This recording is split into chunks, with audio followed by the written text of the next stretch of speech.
Hi అండి, అందరికీ నమస్తే. వెల్కమ్ టు అవర్ ఛానల్ మేఘ్నా జున్నూస్ వరల్డ్.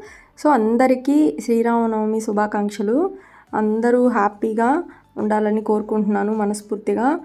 సో అలాగే ఈరోజు ఒక 4 రకాల వంటలని మనం ఈజీగా ఏ విధంగా చేసుకోవచ్చో చూసేద్దాము. 1 బై 1 మనము ఇలా చేసుకున్నామంటే టైం సేవ్ అవుతుంది. సో ఇవి బొబ్బర్లు అండి. సో అలసందలు అవి కూడా చాలా రకాలు ఉంటాయి వీటిలో. ఎర్రవి, తెల్లవి వీటిలో రకాలు ఉన్నాయి. సో వీటిని బొబ్బర్లు అంటాము. ఇవి ముందుగానే మనము 4 అవర్స్ ముందు నానబెట్టుకోవాలండి. నానబెట్టుకున్న తర్వాత ఇలా ఉప్పు వేసి ఉడికించుకోవాలి. ఉడికించుకొని ఇలా వడకట్టేసుకోవాలండి. వడకట్టి పక్కన పెట్టుకున్న తర్వాత ఒక ప్యాన్ తీసుకోవాలి. ప్యాన్లో 2 టేబుల్ స్పూన్స్ ఆయిల్ వేసుకొని, ఇవి ఉప్పు మిరపకాయలండి. సో దీంట్లో చాలా బాగుంటాయి. వీటిలో కానీ గుగ్గిళ్ళు ఉంటాయి కదా, వాటిలో కానీ ఇలాగా సైడ్ డిష్గా తినడానికి మనము స్పైస్ బాగుంటుంది. అలాగే పచ్చిమిర్చి కూడా వేసుకోవచ్చు. సో నేను ఉప్పు మిరపకాయలు వేసాను.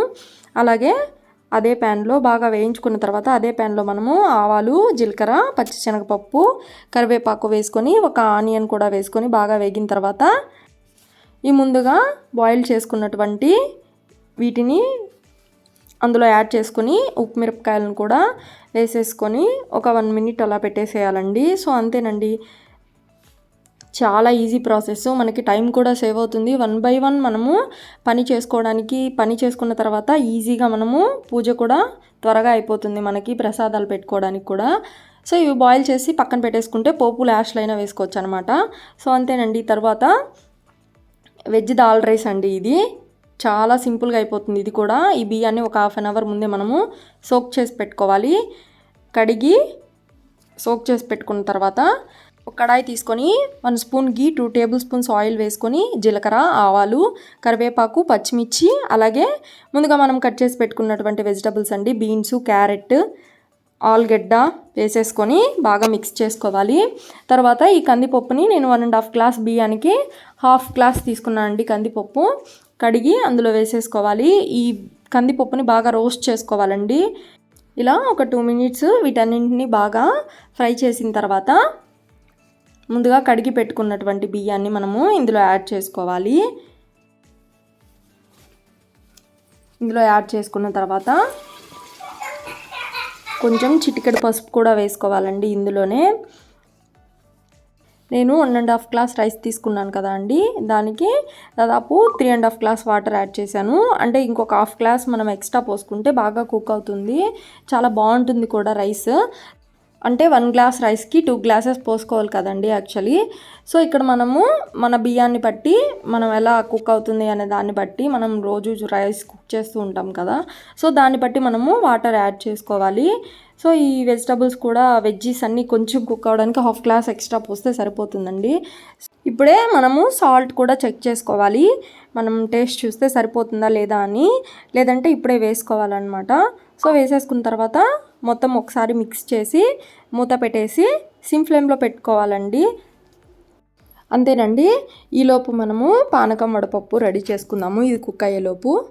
సో తర్వాత మనం ఒక నిలువు గిన్నె లాంటిది ఏదైనా ఒక గిన్నె ఇలా తీసుకొని అందులో మనము తురిమి పెట్టుకున్నటువంటి ఈ బెల్లాన్ని వేసుకోవాలండి. బెల్లం వేసుకున్న తర్వాత అందులో మనము వాటర్ యాడ్ చేసుకోవాలి.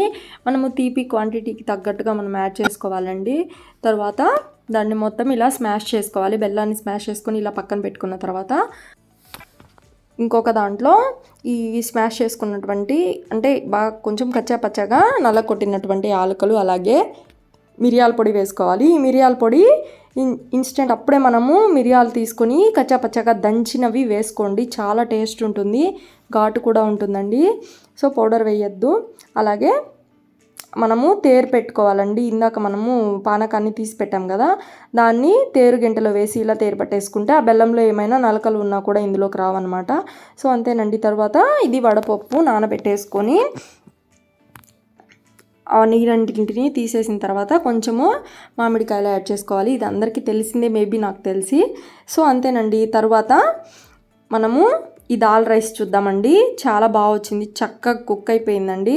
సో ఇంకొంచెం 90% బాగా కుక్ అయిన తర్వాత ఒక చిన్న టమాటా అందులో మనము సన్నగా కోసేసి అందులో యాడ్ చేసేసుకోవాలి.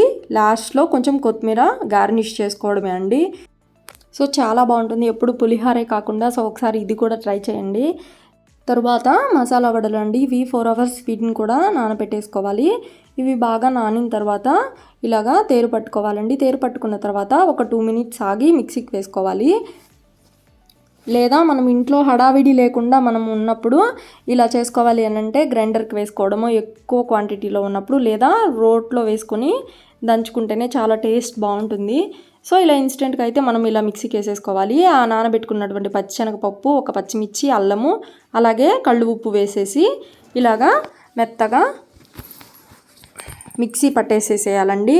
సో ముందుగా నేను కొంచెం పచ్చిశనగపప్పును తీసి పెట్టాను, 1 స్పూను. అలా బాగా మెత్తగా మిక్సీ పట్టిన తర్వాత, మరీ మెత్తగా కాదండి, ఇంకా వాటర్ మనం యాడ్ చేయాల్సిన అవసరం లేదు. కచ్చా పచ్చాగా మిక్సీ పట్టేస్తే సరిపోతుంది.